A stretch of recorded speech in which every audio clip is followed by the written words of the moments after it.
Aloha, welcome to the islands of Samoa. My name is Cap. Here in Samoa, we get to learn a lot of things.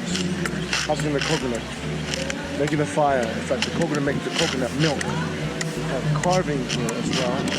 Women weaving all kinds of things. So my friends, families, come visit the Polynesian Culture Center and learn all these things and much, much more here in the village of Samoa.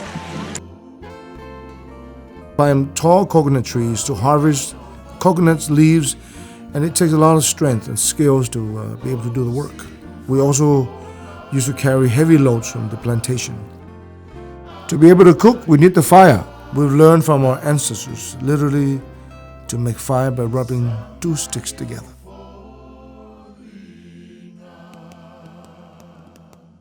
You can try it as well, but you may find it is not as easy as we make it look. Maybe you'd rather try spinning the Samoan fire knife, like our fire knife dancers, but without the knife and the fire, of course. We also show you how to husk and crack coconuts, and you will learn the difference between the coconut juice and the milk.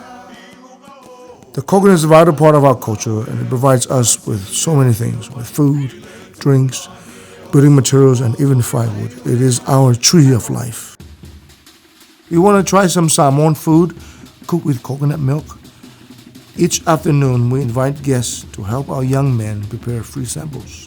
Today, we're making boiled green bananas, scented with a little bit of salt and onion. They are surprisingly tasty. On other days, we cook taro and sometimes breadfruit when it's in season.